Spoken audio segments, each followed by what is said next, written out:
I'm sure that in the following years, not very far away in the future, I don't know, quantum computing will change a lot the ways in which we do things, and most probably music. It's going to be exciting when musicians start to work with that kind of technology. So now we are going to welcome to the stage the artists. First of all, we are going to welcome to Santi Vilanova. He's part of a studio based in Catalonia called Playmodes.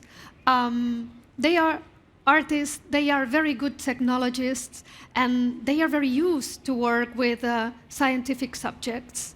And when we were invited and we were thinking about making this session around Matterverse, but also from the digital technology that these artists handle day to day to make the work, we thought it's very relevant to invite Playmodes and so that they present one of their latest works in which the algorithms and the human factor, alas, the matter factor, come together. So please welcome with a super warm applause to Santi Vilanova from Playmodes. Santi? Hello. Hello, thank you. Good evening, everyone. So thank you for the introduction. I'm going to extend it a little bit. So I'm a musician and a designer, and I am part of Playmodes, this team of creatives and engineers. We work with our own homemade technologies to create immersive installations, light and sound, audiovisual instruments. But today I'm going to talk about this project, which is called Forms, and this is a project about image sonification.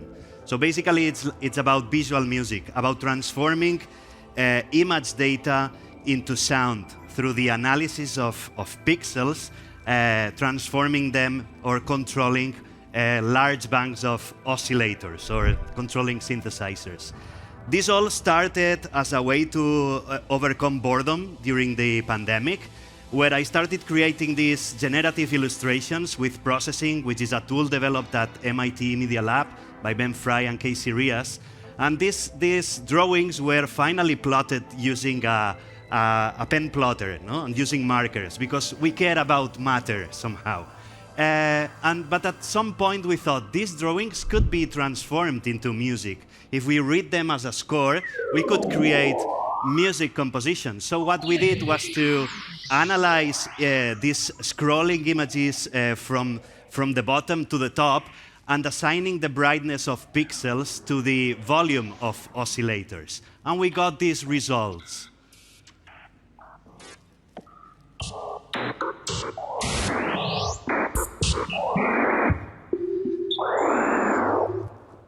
Which is kind of interesting, but it's also like noisy, irregular, it's beeping tones.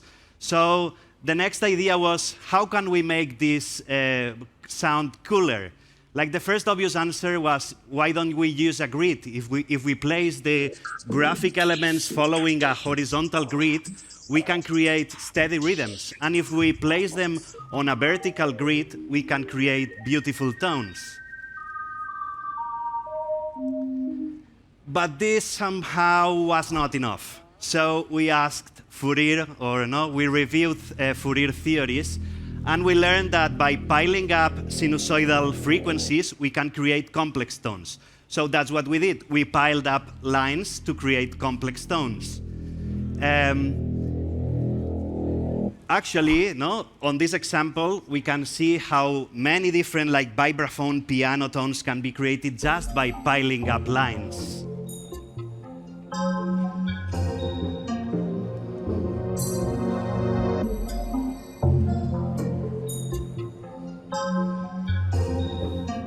So remember, this is image sonification. What you see is exactly what you hear.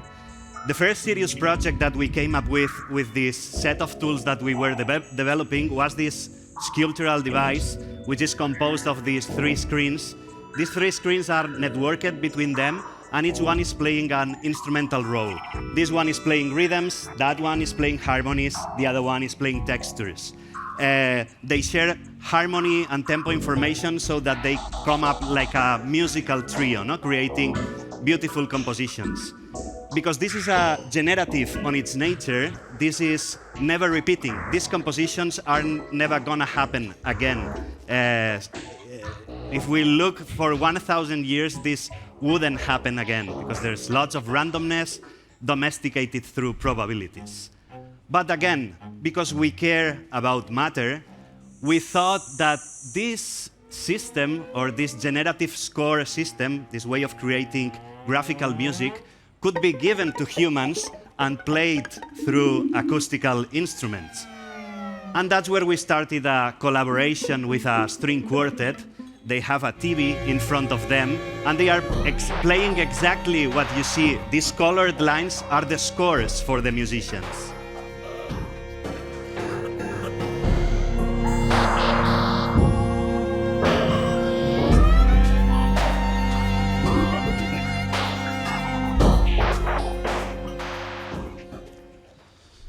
The last iteration of this project happened like a couple of weeks ago in Berlin, and what we did was to port these tools to control a pipe organ. So modern pipe organs can be controlled through digital protocols. There's a protocol which is called MIDI, which allows to control this organ from a computer. So all these graphic scores are actually making the air flow through the pipes of a pipe organ.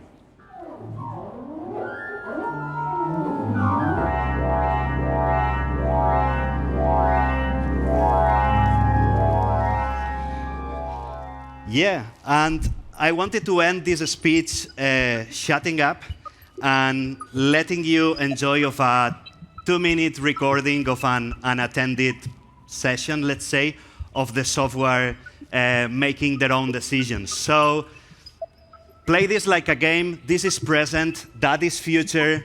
On the top, there's higher frequencies. On the bottom, there's slowing frequencies. All yours. Enjoy.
That's it. Thank you.